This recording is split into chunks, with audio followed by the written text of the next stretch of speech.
Hello friends and welcome back in my YouTube channel biology with Neha ma'am. Friends, आज हम पढ़ेंगे स्फेग्नम के बारे में। तो स्फेग्नम जो है एक बहुत ही इम्पोर्टेंट ब्रायोफाइटा है। आज इसके बारे में हम डिटेल से पढ़ेंगे। इसका इंटरनल स्ट्रक्चर, इसका एक्सटर्नल स्ट्रक्चर, इसमें रिप्रोडक्शन कैसे होता है, सब कुछ देखेंगे। तो हम जैसा कि जानते हैं कि टीजीटी पीजीटी का एग्ज़ाम जो है वो जल्द से जल्द हो सकता है। तो अब आप लोग क्या कीजिए, अपने पढ़ने का समय भी बढ़ा दीजिए और स्पीड भी बढ़ा दीजिए। जो आप पढ़ रहे हैं कोशिश कीजिए कि उसका एक शॉर्ट नोट भी बनाएं। तो कई लोगों को ये कन्फ्यूजन होता है कि शॉर्ट नोट कैसे बनाना होता है, माइक्रो नोट्स क्या होता है, माइक्रो नोट्स क्या होता है। तो आज के इस वीडियो में हम यही जानेंगे। सबसे पहले हम देखेंगे कि मैक्रो नोट्स कैसे बनाया जाता है, मैक्रो नोट्स में आप क्या क्या लिखेंगे, फिर लास्ट में देखेंगे जो हमने पढ़ा है उसको समराइज करके छोटे में कैसे लिखेंगे, उसमें कौन कौन सा पॉइंट जो है इंक्लूड करेंगे, कौन कौन सा पॉइंट इंक्लूड नहीं करेंगे। तो सबसे पहले अगर आपको माइक्रो नोट्स देखना है तो आपको पहले ये समझना पड़ेगा कि माइक्रो नोट्स जो होता है उसमें कौन कौन सी चीज़ें होती हैं, फिर उसमें से कौन कौन सी चीज़ें हटाकर जो है वो माइक्रो नोट्स बनाई जाती हैं। तो सबसे पहले आइए हम स्फेग्नम को डिटेल में पढ़ते हैं, फिर उसके में देखेंगे कि पूरी स्फेग्नम से कौन कौन से पॉइंट इंपॉर्टेंट है लास्ट में। तो सबसे पहले हमने जैसा कि बताया स्फेग्नम किसका मेंबर है, ब्रायोप्सिडा का। तो जो ब्रायोप्सिडा के मेंबर होते हैं उनमें क्या होती है, जो गैमेटोफिटिक स्टेज होती है, हमने बताया था कि वो दो फेजों में बटी होती है। एक तो होता है प्रोटोनीमा। ये प्रोटोनीमा क्या होता है, ये प्रोटोनीमा जो है फिलामेंटस स्ट्रेट स्ट्रक्चर होता है। इस तरीके से फिलामेंटस स्ट्रेट स्ट्रक्चर होता है, ये प्रोस्ट्रेट होता है, ये जमीन पर लगा होता है जैसे कि बाकी के ब्रायोफाइट होते हैं।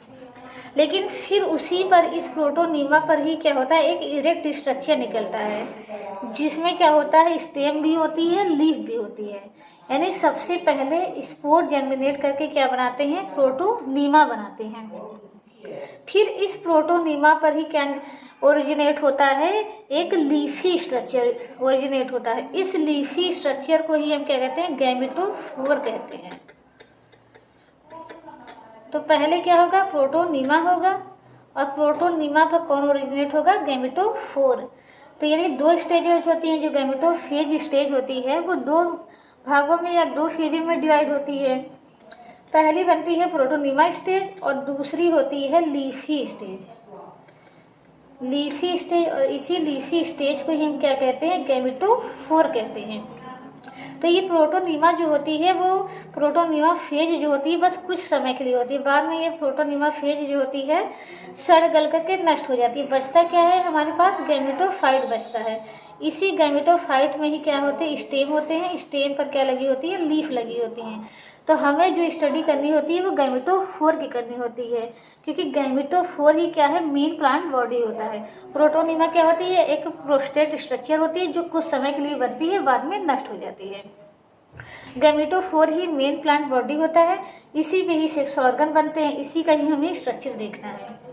तो आइए हम गैमेटोफोर का स्ट्रक्चर देखते हैं। तो सबसे पहले हम क्या करेंगे कि गैमेटोफोर का हम एक्सटर्नल स्ट्रक्चर देखेंगे, फिर उसके बाद गैमेटोफोर का इंटरनल स्ट्रक्चर देखेंगे, फिर उसके बाद हम देखेंगे कि स्फेग्नम में रिप्रोडक्शन कैसे होता है। तो स्फेग्नम की जो मेन प्लांट बॉडी होती है उसको हम क्या कहते हैं, गैमेटोफोर या लीफी स्टेज कहते हैं। तो आइए सबसे पहले हम क्या देखते हैं, इसका एक्सटर्नल स्ट्रक्चर देखते हैं। तो जो ये प्लांट मैंने बनाया है ये किसका है, स्फेग्नम का है। तो इसमें आप क्या देख रहे हैं कि स्फेग्नम में आपको दो चीजें दिखाई दे रही हैं, या आपको तीन चीजें दिखाई दे होंगी। तो यहाँ हम क्या देख रहे हैं, एक मेन स्टेम है, ठीक। तो ये जो गैमेटोफोर होता है ये दो भागों में बटा होता है। मेन स्टेम होता है और मेन स्टेम से क्या होती है, ढेर सारी ब्रांचेस निकली जाती हैं। ये जो हमने बनाए हैं ये सब क्या है, ढेर सारी ब्रांचेस निकली हैं। और जो लीफ होती हैं वो लीफ जो है वो मेन स्टेम पे भी लगी होती है जैसे कि आप देख रहे हैं, और इसके साथ साथ जो मेन ब्रांच से यानी जो स्टेम से ब्रांचेस निकली होती हैं उन पर भी क्या होती है, लीफ लगी होती हैं। लेकिन अंतर क्या होता है कि जो मेन स्टेम पे लीफ लगी होती हैं वो क्या होती है, दूर दूर होती हैं, और जबकि जो ब्रांच पे लीफ लगी होती हैं वो बहुत पास पास लगी होती हैं। तो जो गैमेटोफोर होता है उसमें क्या होते हैं, स्टेम होती है, इस स्टेम पर क्या होती हैं, छोटी छोटी लीफ लगी होती हैं। लीफ कैसी होती हैं, बहुत ही स्मॉल लीफ होती हैं, जैसे कि आप देख सकते हैं। लीफ कैसी होती हैं, सेसाइल होती हैं। सेसाइल का मतलब आवृंत, जब लीफ में क्या हो, वृंत न रहे, ये वृंत न रहता है तो लीफ को आवृंत लीफ कहते हैं या लीफ को सेसाइल कहते हैं। तो जैसे कि लीफ कैसी होती है, बहुत छोटी होती है और सेसाइल होती हैं। तो ये लीफ कहाँ लगी होती है, मेन स्टेम पे भी लगी होती है और मेन स्टेम से जो ब्रांचेस निकली होती हैं तो उससे भी निकली, उस पर भी लगी होती हैं। ब्रांचेस कहाँ से निकलती हैं, तो हमने बताया कोई भी प्लांट हो, ब्रांचेस कहाँ से निकलती हैं, लीफ के एक्सिस से, एक्सिल से निकलती हैं। तो ये अगर मेन स्टेम है और यहाँ पर क्या है, लीफ लगी हुई है और यहाँ से कोई अगर ब्रांच निकल रहा है तो उसको कहा जाता है कि लीफ की एक्सिल से निकलती है। और आप यहाँ ऊपर देख रहे हैं कि कुछ ब्रांचेस क्या है, ढेर सारी ब्रांच जो है वो कॉम्पैक्टली अरेंज है। तो इस कॉम्पैक्टली अरेंज ब्रांच को ही हम एक नाम से जानते हैं, कोमा नाम से। इसको हम कोमा कहते हैं। तो आपको ये याद रखना है कि कोमा क्या होता है। और अगर हम ब्रांच देखें तो ब्रांच जो होता है, इसमें ये ब्रांच जो होती है वो दो प्रकार की होती हैं। एक को हम कहते हैं पेंडेंट ब्रांच और एक को हम कहते हैं डाइवर्जेंट ब्रांच। पेंडेंट ब्रांच और इसको हम कहते हैं डाइवर्जेंट ब्रांच। देखिए, तो ब्रांचेस दो प्रकार की होती हैं, पेंडेंट और डाइवर्जेंट। पेंडेंट ब्रांच क्या होती है, वो सीधा नीचे की तरफ जाती हैं, मेन स्टेम से निकल करके सीधा नीचे की तरफ जाती हैं। इसको हम क्या कहते हैं, पेंडेंट ब्रांच, या इसी को एक और नाम से हम जानते हैं फ्लैजिलीफॉर्म ब्रांच या डी करेंट ब्रांच। तो इसका एक और नाम है फ्लैजिलीफॉर्म या डी करेंट। और उसी तरह जो पेंडेंट ब्रांच है उसको हम क्या कहते हैं, सॉरी डाइवर्जेंट जो ब्रांच है उसको हम एक्स करंट ब्रांच भी कहते हैं। देखिए, तो पेंडेंट ब्रांच ऐसी ब्रांचेज जो सीधा नीचे की तरफ जाती हैं, और डाइवर्जेंट ब्रांच क्या होती है, ऐसी ब्रांचेज जो बाहर की तरफ जाती हैं, फिर ऊपर की तरफ, फिर नीचे की तरफ आती हैं। यानी ये वाली ब्रांच सीधा नीचे आएंगी और ये ब्रांच ऊपर जाएंगी फिर नीचे आएंगी। तो ब्रांचेस क्या हो गई, दो तरह की, डाइवर्जेंट और पेंडेंट।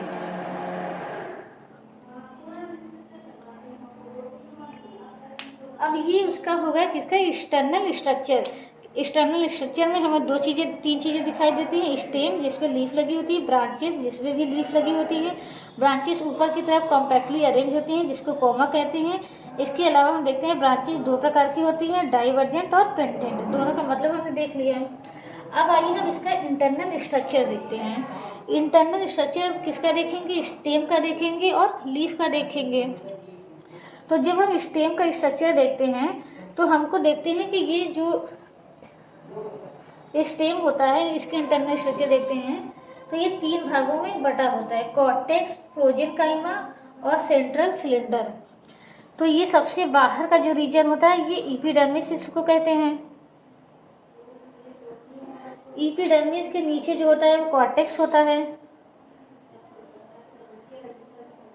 कॉर्टेक्स के नीचे प्रोजेनकाइमा होता है,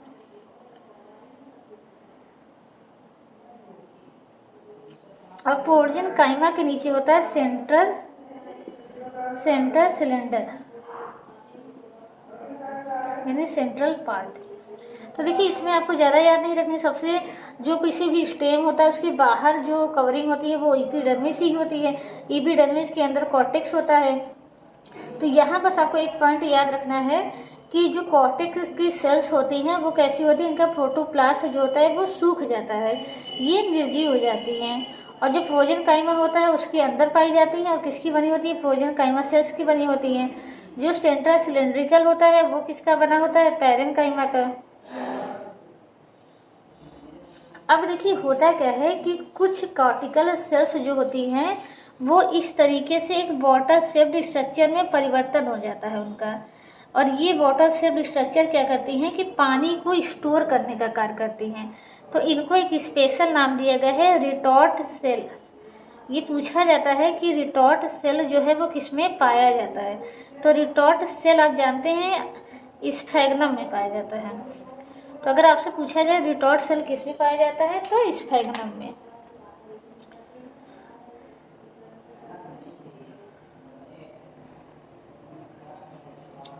और ये किसका मॉडिफिकेशन होती है, तो जो कॉर्टेक्स की सेल होती है उनका मॉडिफिकेशन होती है।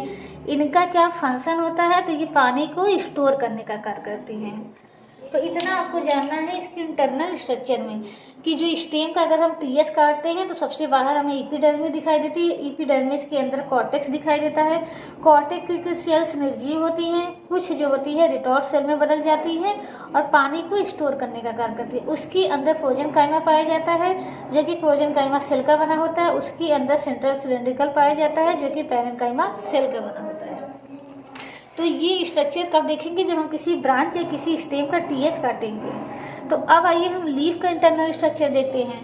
तो जब हम किसी लीफ का इंटरनल स्ट्रक्चर देखते हैं तो हमें पता चलता है कि जो लीफ देखिए होती है मल्टी सेलुलर, लेकिन उसकी जो थिकनेस होती है वो केवल एक सेल की होती है। तो लीफ जो होता है वन सेल थिकनेस होता है। लीफ जो होता है ओनली वन सेल होता है, only one cell in thickness. तो इसका थिकनेस का मतलब हमने बताया था कि वन सेल क्या होती है। जैसे स्केल हमने देखा था कि ब्रायोफाइटा में स्केल क्या होती थी, केवल एक सेल की थिकनेस होती थी। यानी सेल ढेर सारी लंबाई में अरेंज होंगी, चौड़ाई में अरेंज होंगी, लेकिन मोटाई में नहीं अरेंज होंगी। तो उसी को कहा जाता है only one cell in thickness. और यहाँ अगर हम लीफ का स्ट्रक्चर देखेंगे तो हमें पता चलेगा कि लीफ में दो प्रकार की सेल होती हैं। एक होता है क्लोरोफिलस सेल, एक होता है क्लोरोफिलस सेल और दूसरा होता है hyaline cell. Hyaline cell chlorophyllous cells क्या होंगी, जिनमें क्लोरोफिल होगा, और ये क्या होंगी फोटोसिंथेटिक होती हैं। लेकिन जो हाइलाइन सेल होती हैं इनमें क्लोरोफिल नहीं पाया जाता। ये क्या करती है, ये सिंपली पानी को स्टोर करने का कार्य करती हैं। तो इसीलिए हाइलाइन सेल को हम एक और नाम से जानते हैं, कैपिलरी सेल। इसको किस नाम से जानेंगे, कैपिलरी सेल के नाम से जानेंगे। क्या काम होता है इनका, पानी को स्टोर करने का। तो हम देख रहे हैं स्टेम भी क्या कर रहा है, पानी स्टोर कर रहा है। लीफ जो है, लीफ भी पानी स्टोर कर रहा है। तो जो स्फेग्नम होती है उसमें पानी को स्टोर करने की, पानी को होल्ड करने की हाई कैपेसिटी पाई जाती है। इसीलिए इस प्लांट का जो उपयोग होता है वो जो दूसरे प्लांट होते हैं उनको एक जगह से दूसरे जगह पर ट्रांसपोर्ट करने के लिए, यानी जब एक प्लांट को हम एक जगह से उखाड़ करके दूसरी जगह ले जाते हैं तो इस स्फेग्नम में उसको लपेट कर ले जाया जाता है, ताकि वो जो प्लांट है जिसको दूसरी जगह पर लगाना है वो ड्राई ना हो सके। तो अगर ऐसे भी क्वेश्चन पूछा जा सकता है कई प्लांट दे करके कि इनमें से किस ब्रायोफाइटा की पानी को स्टोर करने की या तो पानी को होल्ड करने की कैपेसिटी ज़्यादा होती है, या क्या किसका प्रयोग जो होता है एक प्लांट को दूसरे जगह पर ले जाने के लिए प्रयोग किया जाता है। तो आपका आंसर जो होगा वो स्फेग्नम होगा। तो अगर इसकी लीफ हम देखें तो लीफ में क्या होती है, दो प्रकार की सेल्स होती हैं और ये दोनों सेल्स जो होती हैं वो अल्टरनेटिवली अरेंज होती हैं इस तरीके से। ये लीफ कैसा होगा, वन सेल इन थिकनेस होगा। तो इसमें क्या पाया जाएगा, दो प्रकार की सेल्स पाई जाएंगी। एक तरफ तो क्या होंगी इस तरीके से, जो क्लोरोफिलस सेल्स होंगी वो क्या होंगी, पतली पतली होंगी, ऐसे इस तरीके से रॉड लाइक होंगी।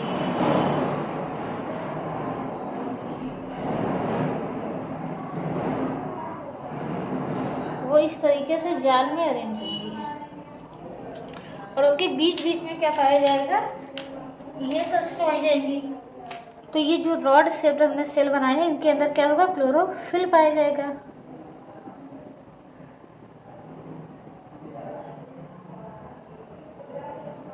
तो ये है आपकी क्लोरोफिलस सेल और उनके बीच बीच में ये जो सेल बनाई है यहाँ पर क्या होती है, एनुलर थिकनिंग होती है ऐसे करके, इस तरीके से एनुलर थिकनिंग होती है, यानी एक बैंड पाए जाते हैं जो कि एनुलरी अरेंज होते हैं इस तरीके से।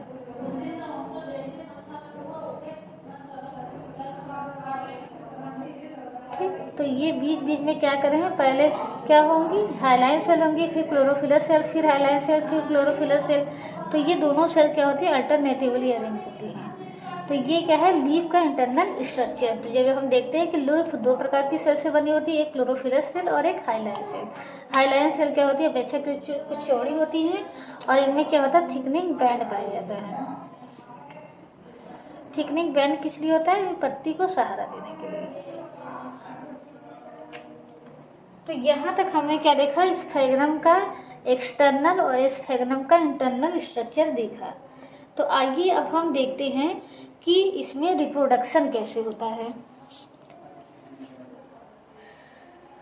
तो रिप्रोडक्शन हमने बताया था कि जो ब्रायोफाइट्स होते हैं उनमें क्या होता है, वेजिटेटिव रिप्रोडक्शन तो होता है लेकिन एसेक्सुअल रिप्रोडक्शन नहीं होता।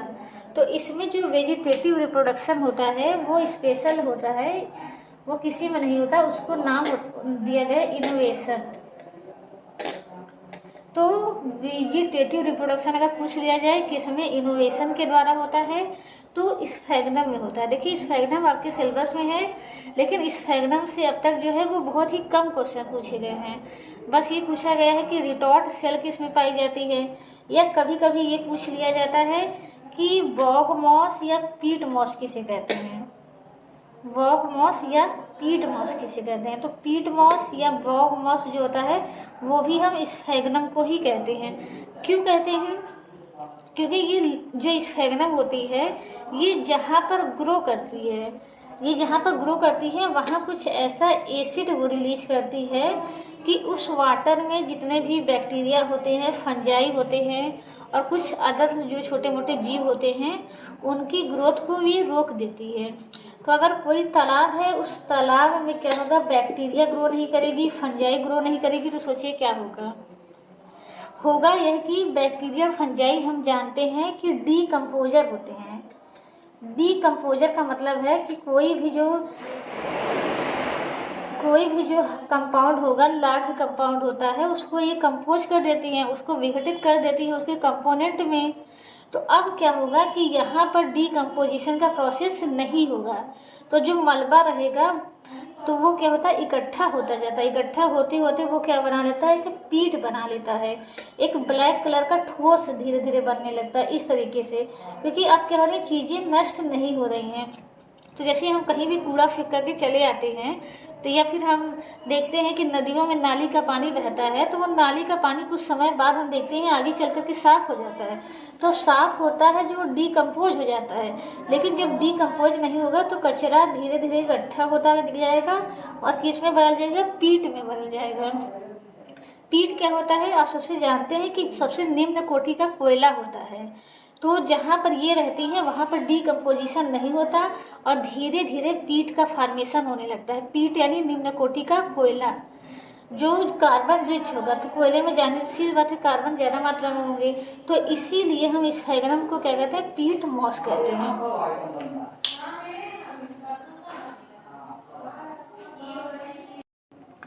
तो अब देखिए कि इनोवेशन क्या होता है।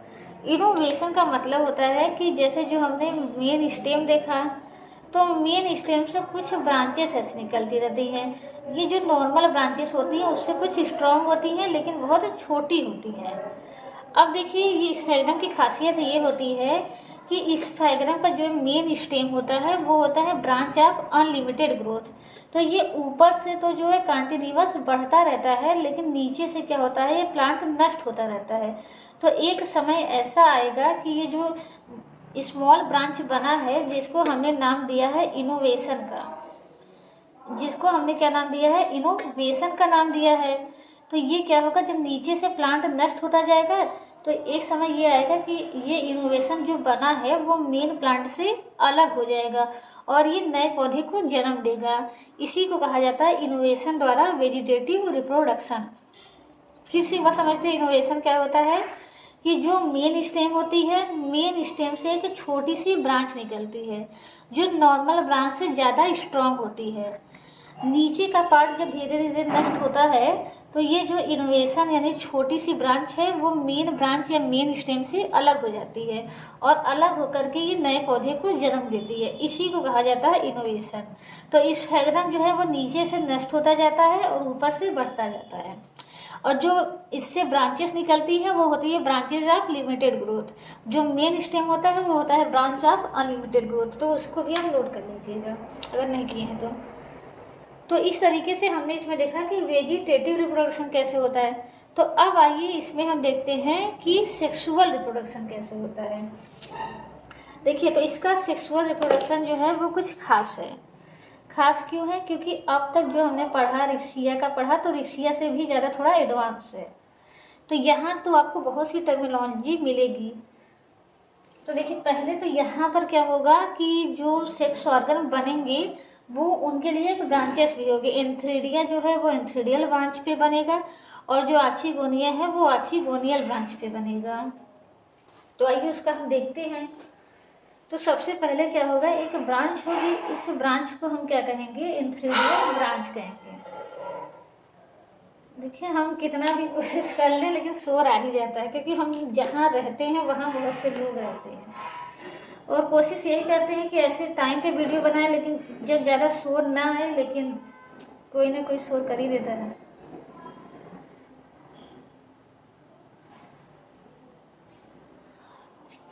तो यहाँ जो एंथ्रीडियल ब्रांच होती है उससे कुछ लीफ लाइक स्ट्रक्चर निकलती है। ये स्पेशल लीफ होती है। इन लीफ को हम कहते हैं पेरिगोनियल लीफ कहते हैं। क्या कहेंगे? पेरिगोनियल लीफ। अब इस पेरिगोनियल लीफ की एक्सिस से ही निकलेगा एंथ्रीडिया। ये इस तरीके से, ठीक जैसे रिक्सिया का एंथ्रीडिया होता था, सेम उसी तरीके से। तो रिक्सिया का एंथ्रीडिया जैसे होता था वैसे ही इसका एंथ्रीडिया। लेकिन वहाँ एंथ्रीडिया कहाँ होता था? एंथ्रीडियल चैम्बर में होता था। और यहाँ एंथ्रीडिया कहाँ होगा? एंथ्रीडियल ब्रांच पे होगा। एंथ्रीडियल ब्रांच पे क्या होंगे? लीफ होंगी, जिसको कहेंगे पेरिगोनियल लीफ। और पेरिगोनियल लीफ की एक्सिस से ही क्या निकलेगा? एंथ्रीडिया निकलेगा। तो अगर इस एंथ्रीडिया का स्ट्रक्चर हम देखें तो नॉर्मल ये, जैसे नॉर्मल एंथ्रीडिया थी रिक्सिया की, उसी तरह से एक स्टॉक होगा और उस स्टॉक के ऊपर क्या लगा होगा? बॉडी लगी होगी। और बॉडी में सबसे बाहर क्या होती है? हमने बताया था स्टेराइल जैकेट होता है। और अंदर क्या होंगी? अंदर होंगी एंड्रोसाइट्स मदर सेल होंगी। ये एंड्रोसाइट्स मदर सेल्स क्या बनाएंगी? मियोसिस माइटोसिस के द्वारा एंड्रोसाइट्स बनाएंगी। और एंड्रोसाइट्स क्या बनाएंगी? एंड्रोस्पोर बनाएंगे। तो यहाँ तक क्या हो गया एंथ्रीडिया के बारे में। और एंथ्रीडिया में क्या बनेगा? एंड्रोस्पोर बनेगा और एंड्रोसाइट्स बनेंगे। सॉरी, एंड्रोस्पोर नहीं, एंड्रोसाइट्स। यहाँ पर क्या होगा? एंड्रोसाइट मदर सेल्स होंगी, जिनमें क्या होगा? माइटोसिस होगी। और माइटोसिस से क्या बनेंगे? एंड्रोसाइट्स बनेंगे। फिर एंड्रोसाइट्स क्या बनाएंगे? एंथ्रोजॉइट्स बनाएंगे। पता नहीं चल क्यों नहीं रहा है। पहले क्या होगा? पहले होगा एंड्रोसाइट मदर सेल होंगी इसमें। इन एंड्रो मदर सेल में क्या होगा? माइटोसिस होगी। तो माइटोसिस होगी तो कितने बनेंगे? 2 एंड्रोसाइट्स बनेंगे। 2 एंड्रोसाइट्स बनेंगे। अब इन एंड्रोसाइट में क्या होगा? मेटामॉर्फोसिस होगा। तो क्या बनेंगे? एंथ्रोजॉइट्स बनेंगे। एंथ्रोजॉइट्स बनेंगे। एंथ्रोजॉइट्स भी कितने बनेंगे? 2 बनेंगे। 2 से 2 ही बनेंगे, ठीक, क्योंकि केवल मेटामॉर्फोसिस हो रहे हैं। तो अगर एंथ्रोजॉइट्स का स्ट्रक्चर देखें तो जैसे रिक्सिया का एंथ्रोजॉइट्स था, कैसा था? कुंडलित था। और कैसा था? बाई फ्लैजिलेट था। तो इसका भी उसी तरीके से रहेंगे। कैसे रहेंगे? कुंडलित रहेंगे और बाई फ्लैजिलेट रहेंगे, इस तरीके से। तो यहाँ तक हमने किसका स्ट्रक्चर देखा? पहले हमने देखा कि एंथ्रीडियल ब्रांच होती है। एंथ्रीडियल ब्रांच पे क्या लगे होते हैं? एंथ्रीडिया लगे होते हैं। ये एंथ्रीडिया क्या बनाते हैं? एंथ्रोजॉइट्स बनाते हैं। अब आइए हम किसका स्ट्रक्चर देखते हैं? आर्चिगोनियम का स्ट्रक्चर। तो जैसे हमने रिक्सिया का आर्चिगोनियम देखा था उसी तरीके का यहाँ भी होता है, लेकिन कुछ अंतर पाए जाते हैं, कुछ सेल का अंतर पाया जाता है। तो वहाँ पर सेल में कुछ अंतर होता है, तो आइए उसको देख लेते हैं। तो सबसे यहाँ तक के पोर्शन को हम क्या कहते हैं? नेक कहते हैं। और नेक बना किसका होता है? नेक हमने बताया था 6 वर्टिकल रो होती हैं सेल की। 6 वर्टिकल रो होती हैं और हर रो में क्या होंगी? 4 से 6 सेल होंगी। यहाँ अंदर क्या होंगे, वहाँ पर 4 से 6 नेक कैनाल सेल्स होती थी, यहाँ पर 8 से 10 नेक कैनाल सेल होंगे जिसको एनसीसी कहते हैं। कवर सेल वहाँ पर कितनी होती थी, 4 होती थी। यहाँ पर कवर सेल की संख्या कितनी होगी, 8 होगी। तो कवर सेल 8 होंगे, नेक कैनाल सेल 8 से 10 होंगे। इसके अलावा जो ये नेक बना होगा 6 वर्टिकल रो का बना होगा और हर एक रो में 4 से 6 सेल होंगे। यहाँ से यहाँ तक के पोर्शन को हम क्या कहते हैं, वेंटर कहते हैं। तो देखिए फ्रेंड, अगर आपने अभी तक रिक्सिया नहीं पढ़ा है तो प्लीज़ रिक्सिया पढ़ लीजिए, क्योंकि यहाँ पर चीज़ों को दोहरा नहीं रही है या फिर एक तरह से बता रहे हैं लेकिन जल्दी में बता रहे हैं, तो इसीलिए अगर अच्छे समझना तो एक बार आप रिक्सिया देख लीजिए। तो यहाँ पर क्या होता है, इसको हम कहते हैं वेंटर सेल कहते हैं, और यहाँ आप जानते हैं एग सेल कहते हैं। क्योंकि देखिए एक ही चीज़ को बार बार बताने का कोई मतलब नहीं है, लेकिन बस आपको क्या याद रखना है, अंतर याद रखना है कि वहाँ नेक कैनाल सेल 4 से 6 होती थी, यहाँ 8 से 10 होंगी। वहाँ कवर सेल 4 होती थी, यहाँ 8 होंगी। बस यही 2 ही पॉइंट आपको याद रखना है। तो अब इसके बाद क्या होगा, फर्टिलाइजेशन होगा। फर्टिलाइजेशन के बाद यही एग जो है वो किस में बदल जाएगी, जाइगोट में बदल जाएगी। और फिर जाइगोट हमने देखा था कि क्या होता है, जाइगोट डिवाइड होता है।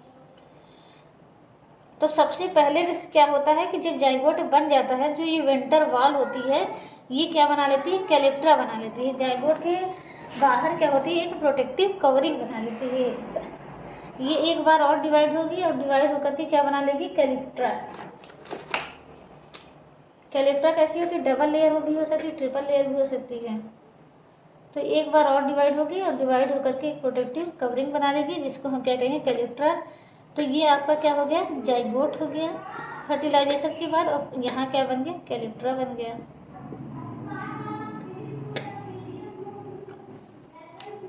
तो अब हमने क्या किया था कि जाइगोट अब इसी तरीके से क्या होगा, डिवाइड होगा। और डिवाइड होने के बाद क्या होगा कि बाहर एम्पीथीसियम बनाएगा और अंदर इंडोथीसियम बनाएगा। तो हम कैलिप्ट्रा के अलावा, जो कैलिप्ट्रा में केवल जाइगोट का स्ट्रक्चर दिखा रहे हैं, कैलिप्ट्रा नहीं दिखा रहे हैं। तो देखिए बाहर क्या बनेगा, सबसे बाहर क्या बनता है, एम्पीथीसियम बनेगा और अंदर की तरफ क्या बनेगा, इंडोथीसियम। पहले इसको इस तरीके से देखिए।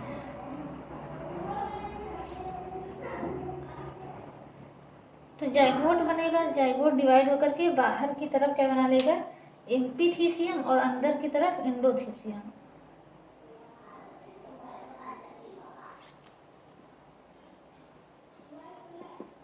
ये बन जाएगा आपका एम्पीथीसियम और ये अंदर की तरफ बन जाएगा इंडोथीसियम। अब क्या होगा, देखिए जब हमने रिक्सिया में पढ़ा था, एम्पीथीसियम क्या बनाता था, कैप्सूल वाल बनाता था। और इंडोथीसियम क्या बनाता था, स्पोरोजिनस सेल्स बनाता था, जिसको हम क्या कहते थे, स्पोर मदर सेल कहते थे। उससे आगे जाकर के स्पोर बनता था। लेकिन यहाँ कुछ अलग होगा, यहाँ पर क्या होगा कि एम्पीथीसियम एक बार और डिवाइड होगा और ये बनाएगा आउटर एम्पीथीसियम और इनर एम्पीथीसियम। तो एम्पीथीसियम क्या होगा, एक बार और डिवाइड होगा और ये बटेगा 2 भागों में। ठीक है, हम जल्दी जल्दी बना रहे हैं लेकिन आप आराम से बनाइएगा।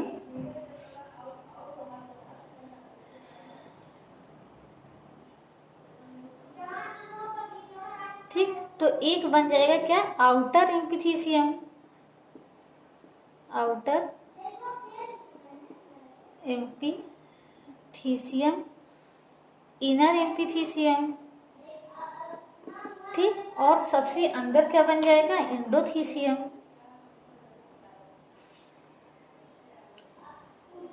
आउटर एम्पीथीसियम, इनर एम्पीथीसियम और फिर इंडोथीसियम। अब ये देखिए होगा क्या कि सबसे अंदर क्या हो गया, इंडोथीसियम। पता नहीं रहता कि क्या हो जाता है, इंडोथीसियम। अब देखिए होगा क्या कि ये इंडोथीसियम वहाँ पर स्पोरोजिनस सेल्स बनाता था, यानी फर्टाइल सेल बनाता था। यहाँ पर ये इंडोथीसियम क्या है, एक स्टेराइल स्ट्रक्चर बनाता है, यानी मल्टीटेलुलर। जो सेल्स ये बनाएगा वो सभी क्या होंगे, स्टेराइल सेल्स होंगे। एक ये स्टेराइल स्ट्रक्चर बनाता है, उस स्टेराइल स्ट्रक्चर को हम नाम देते हैं कालुमेला, कालुमेला। तो अगर आपसे पूछा जाए कालू मेला का फॉर्मेशन किससे होता है, तो इंडोथीसियम से होता है। यहाँ पर इंडोथीसियम जो है वो स्पोरोजिनस सेल्स नहीं बनाती। स्पोरोजिनस सेल्स कैसे किससे बनेगा, इनर एपिथीसियम से। क्या बनेगा, स्पोरोजिनस सेल। और आउटर एपिथीसियम क्या बनाएगा, कैप्सूल वॉल। तो ये तीनों आपको याद रखना है। आउटर एपिथीसियम से कैप्सूल वॉल बनेगा, इनर एपिथीसियम से स्पोरोजिनस सेल बनेगा। ये स्पोरोजिनस सेल्स क्या बनाएंगी, स्पोर बनाएंगी। इंडोथीसियम से क्या बनेगा, स्टेराइल स्ट्रक्चर बनेगा या स्टेराइल सेल्स बनेंगी, जिनको हम क्या कहते हैं, कालू मेला कहते हैं। तो यहाँ तक हमने देख लिया इसका डेवलपमेंट। अब क्या होगा कि धीरे धीरे यही स्ट्रक्चर और ग्रो करेगा और ग्रो करके क्या बना लेगा, स्पोरोफाइट बना लेगा। तो क्योंकि अब देख रहे हैं कैप्सूल वॉल बन ही गया, अब धीरे धीरे क्या होंगे, फूट और सीटा बन जाएंगे। तो आइए अब हम क्या कहते हैं कि मेच्योर स्पोरोफाइट का स्ट्रक्चर देखते हैं। तो अगर हम मेच्योर स्पोरोफाइट का स्ट्रक्चर देखेंगे तो जो सबसे बाहर का सेल्स होती हैं, मैच्योर स्पोरोफाइट देखेंगे तो जो सबसे बाहर होती हैं, सबसे बाहर हम जानते हैं सबसे बाहर क्या होगा, कैलिप्ट्रा होगा, जो कि वेंट्रल की वॉल से बना होता है। और कैप्सूल हमेशा कैसे होते हैं, सर्कुलर होते हैं, या हम इनको क्या कह सकते हैं, स्फेरिकल कह सकते हैं, इस तरीके से। ये कैप्सूल होगा, कैप्सूल के नीचे हल्का सा क्या होगा, सीटा होगा, फिर सीटा के बाद क्या हो जाएगा, फ्रूट बन जाएगा इस तरीके से। ये थोड़ा सा सीटा और ये आपका क्या आ गया, फ्रूट आ गया। और ये फ्रूट जो है वो किस में धंसा रहेगा, ये जो गैमेटोफाइट प्लांट है उसी में धंसा रहेगा। देखिए ये बन कहाँ रहा है, ये सीटा बनता, ये कैप्सूल बनता कहाँ है, जो आर्चिगोनिया थी वैसी आर्चिगोनिया की अंदर बनता है।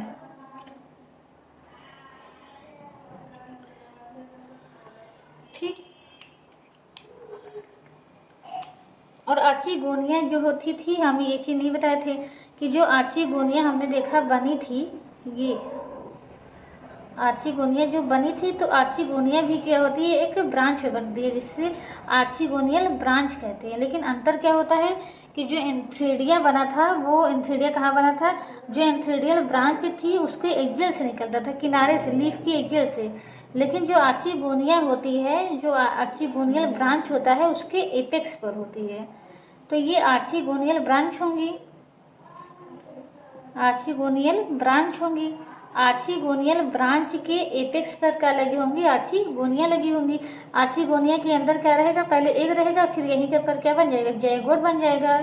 तो अगर हम देखें स्पोरोफाइट जो ये बना रहे हैं स्ट्रक्चर, ये पूरा स्ट्रक्चर कहाँ रहेगा, ये पूरा स्ट्रक्चर जो है वो आर्चिगोनियल ब्रांच पे ही तो रहेगा। तो यहाँ पर जाइगोट है, तो जाइगोट के सबसे बाहर क्या है, कैलिप्ट्रा है। तो जाइगोट ही क्या बना रहा है, आगे चल के स्पोरोफाइट बना रहा है। यानी इसके अंदर क्या रहता है, इसका वो वाला पार्ट रहता है, कैप्सूल वाला पार्ट। तो कैप्सूल के सबसे बाहर की जो अगर हम कवरिंग देखें, या पूरे स्पोरोफाइट की सबसे बाहर की कवरिंग देखें, स्पोरोफाइट किससे बनेगा, जाइगोट से बनेगा। और सबसे बाहर हम क्या देख रहे हैं, वेंटर की वॉल है जो कैलिप्ट्रा बना रही है। तो स्पोरोफाइट की जो सबसे बाहर की कवरिंग होती है उसको हम क्या कहते हैं, कैलिप्ट्रा कहते हैं। तो जो स्पोर वाल होता है वो तो जाइगोट का ही बना होता है। जाइगोट की ही सेल जो होती हैं वो डिवाइड करके क्या बनाती हैं, स्पोर वॉल बनाती हैं, या सॉरी स्पोर वॉल नहीं, कैप्सूल वॉल बनाती हैं। तो सबसे बाहर क्या होगा, कैप्सूल वॉल होगा, कैप्सूल वॉल के बाहर क्या होगा, कैलिप्ट्रा होगा।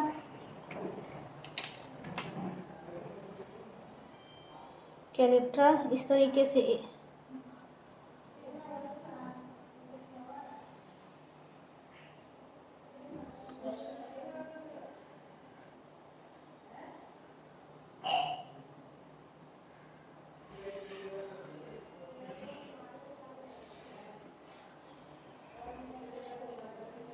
कैलिप्ट्रा ये ऐसे ऐसे आते आते इसके साथ बन जाएगा।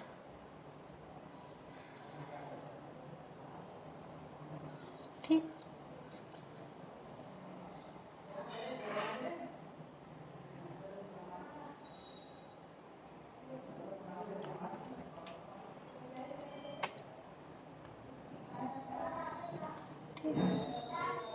इस तरीके से।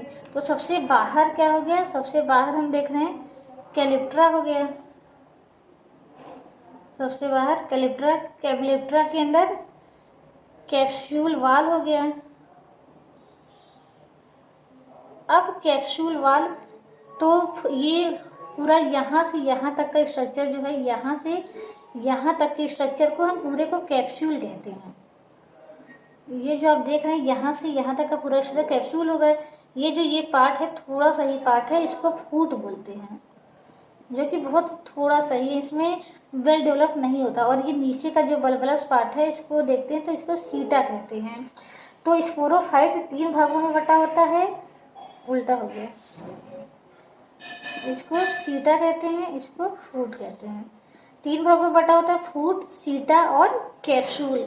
ये फूट कैसा होता है, ये क्या होता है, हास्टोरियल होता है। हास्टोरियल का मतलब क्या है कि ये गैमेटोफाइट से जो न्यूट्रिशन लेकर के किसको देता है, स्पोरोफाइट को देता है। तो अगर आपसे ये भी क्वेश्चन पूछा जा सकता है कि कौन सा स्ट्रक्चर जो है वो गैमेटोफाइट से न्यूट्रिशन लेकर के स्पोरोफाइट को दे रहा है, तो वो फूट होता है। सीटा कैसी होती है, सीटा वेल डेवलप्ड होती, अनडेवलप्ड होती है। फिर उसके बाद आता है कैप्सूल। कैप्सूल किससे घिरा होता है, कैप्सूल वाल और कैलिप्ट्रा से घिरा होता है। अगर इसके ऊपर देखें तो इसके ऊपर यहाँ पर हमको लिड लाइक स्ट्रक्चर दिखाई देते हैं। इस लिड लाइक स्ट्रक्चर को ही हम क्या कहते हैं, अपर कुलम कहते हैं। इस तरीके से इस लिड लाइक स्ट्रक्चर को हम क्या कहते हैं, अपर कुलम कहते हैं। और यहाँ पर क्या होती है, कुछ ऐसी सेल्स होती हैं जो बहुत ही पतली भित्ति वाली होती हैं, इनको हम क्या कहते हैं, एनुलस कहते हैं। इसको पतली भित्ति वाली सेल्स को क्या कहते हैं, एनुलस। और ये क्या होती हैं, अपर कुलम। तो अपर कुलम और स्पोर जो कैप्सूल वाल है, उसके बीच की सेल्स को हम क्या कहते हैं, एनुलस।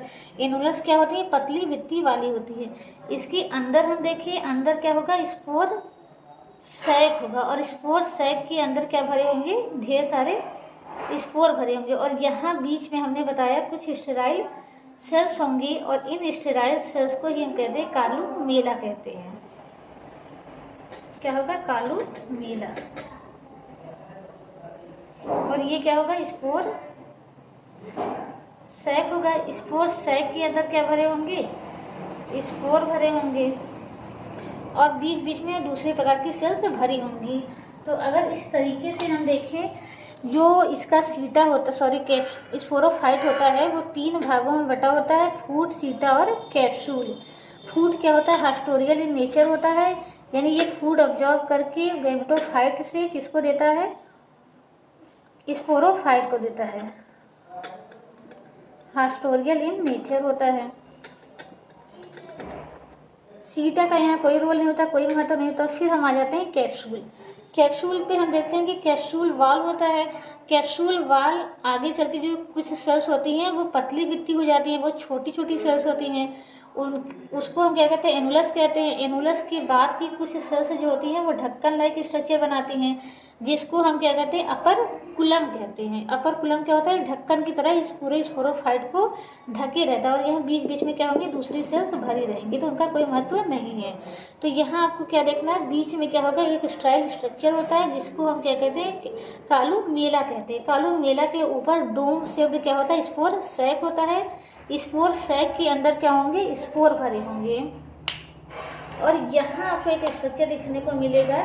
इस स्ट्रक्चर को जो यहाँ बना है, इसको कहते हैं स्यूडोपोडियम। इसको हम कहते हैं स्यूडोपोडियम।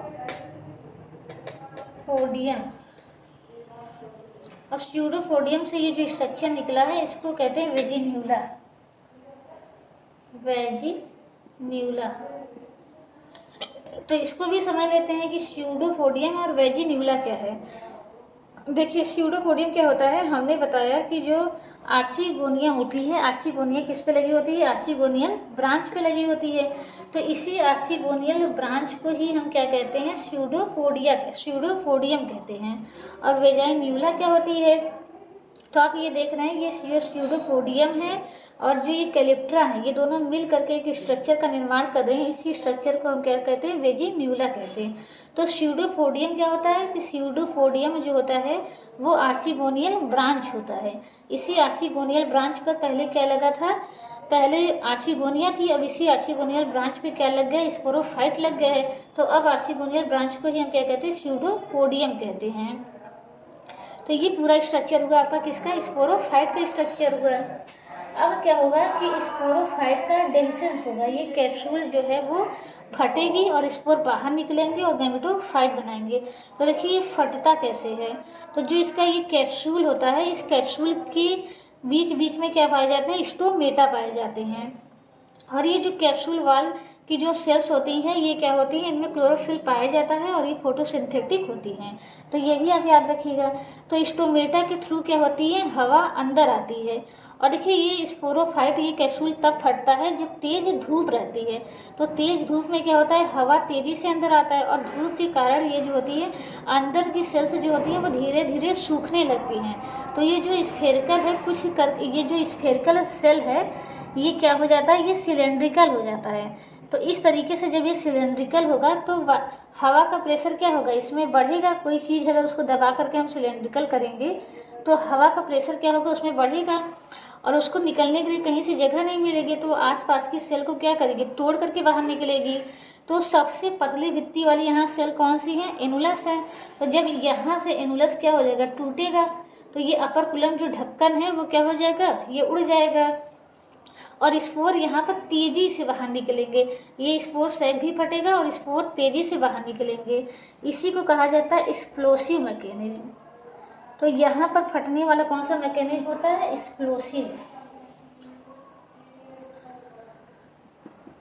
एक्सप्लोसिव मैकेनिज्म होता है, या इसी को हम कहते हैं एयर गन मैकेनिज्म कहते हैं, जो तेजी से फटता है।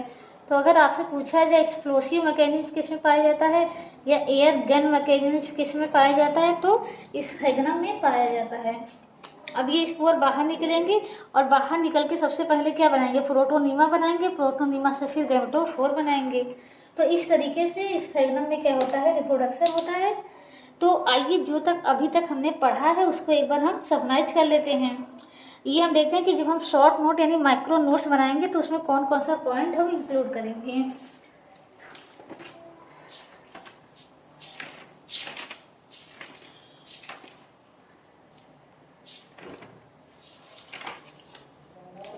तो देखिए जब शुरुआत सबसे पहले कहाँ से होगी, गैमेटोफिटिक फेज से होगी।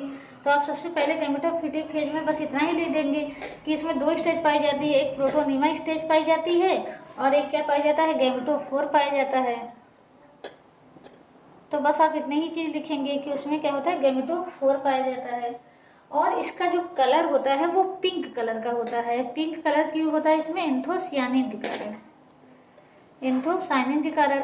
इसके साथ साथ ये लिख देंगे इसकी इसमें क्या होती है, वाटर होल्ड करने की कैपेसिटी होती है, वाटर होल्ड कैपेसिटी होती है।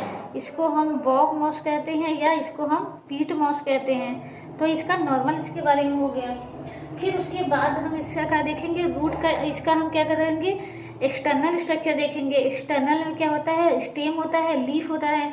स्टेम में बस आपको यही याद रखना है कि स्टेम जो होता है स्टेम जो होता है, जो मेन स्टेम होता है वो क्या होता है, कंटिन्यूअस बढ़ता रहता है और नीचे से नष्ट होता रहता है। स्टेम पर दो प्रकार की ब्रांचेस लगी होती है, पेंडेंट और डाइवर्जेंट। लीफ में आपको कोई भी इंपॉर्टेंट पॉइंट नहीं है तो लीफ स्किप कर देना है। फिर उसके बाद आप आएंगे राइजॉइड्स में, तो जो बताएंगे कि जो जब पौधा क्या होता है, नया रहता है तो उसमें राइजॉइड्स रहते हैं, लेकिन जब पौधा ओल्ड हो जाता है, मेच्योर हो जाता है तो राइजॉइड्स नष्ट हो जाते हैं। फिर उसके बाद आप उसके इंटरनल स्ट्रक्चर पे आएंगे। तो इंटरनल स्ट्रक्चर में हमने देखा था कि कॉर्टेक्स होता है, प्रोजेनकाइमा होता है, पैरेन्काइमा होती है, लेकिन वहाँ किसी का कोई मतलब नहीं है। वहाँ आपको बस याद रखना है कि रिटार्ड सेल क्या होती हैं। तो हमने बताया था कि कॉर्टेक्स की कुछ सेल्स होती हैं जो वाटर सेप हो जाती हैं, वाटर को स्टोर करने का कार्य करती है, वो रिटार्ड सेल कहलाती हैं। तो इसमें इतनी चीज़ लिख देंगे। फिर लीफ में आ जाएंगे। लीफ में बता देंगे कि दो प्रकार की सेल्स होती है, क्लोरोफिलस और हाइलाइन। हाइलाइन को हम क्या कहते हैं, कैपिलरी सेल्स कहते हैं। ये वाटर को स्टोर करने का कार्य करती हैं। फिर आप आ जाएंगे वेजिटेटिव रिप्रोडक्शन में। वेजिटेटिव रिप्रोडक्शन में इनोवेशन क्या होता है, आपको ये याद रखना है। फिर उसके बाद आप बस इनोवेशन लिख देंगे। फिर उसके बाद आप सेक्सुअल रिप्रोडक्शन में आ जाएंगे। सेक्सुअल रिप्रोडक्शन में आपको यहाँ बता देना है कि यहाँ एंथ्रेडियल और आर्चिगोनियल फिलामेंट होते हैं, जो कि अभी तक आपने नहीं देखे थे। या ब्रांच होते हैं, एंथ्रेडियल ब्रांच होता है और आर्चिगोनियल ब्रांच होता है, जिसपे क्या लगे होते हैं, आर्चिगोनिया और एंथ्रेडिया लगे होते हैं। फिर उसके बाद इसमें आपको ये बताना होगा कि एंथ्रेडियल जो ब्रांच है उसमें क्या बनेगा, एंथ्रेडिया बनेगा। और एंथ्रेडिया में क्या होते हैं, कैप्स बाहर स्टेराइल जैकेट होगा, अंदर स्पोरोजिनस सेल्स होगा, स्पोरोजिनस नहीं सॉरी एंड्रोसाइट्स मदर सेल्स होगा, जिससे आगे चल के एंथ्रोजॉइट्स बन जाएंगे। और जॉइट्स कैसे होंगे, कॉइल्ड होंगे और बाई फ्लैजलेट होंगे। फिर आर्चिगोनिया के बारे में बता देना है, आर्चिगोनिया में कौन सी कितनी सेल्स की होती हैं वो शॉर्ट में बता देंगे आप। फिर उसके बाद क्या होता है, फिर उसके बाद फर्टिलाइजेशन होगा, जाइगोट बनेगा, जाइगोट से क्या बन जाएगा, स्पोरोफाइट बन जाएगा। और इसके बीच में आप ये याद रखेंगे एम्पीथीसियम क्या होता है, आउटर एम्पीथीसियम, इनर एम्पीथीसियम, इंडोथीसियम क्या होता है। फिर उसके बाद आपको याद रखना है जो स्पोरोफाइट होता है वो 3 भागों में बटा होता है, फूट और सीटा और कैप्सूल। फूट, सीटा, कैप्सूल। और जिसमें से सबसे इम्पोर्टेंट क्या है, कैप्सूल है।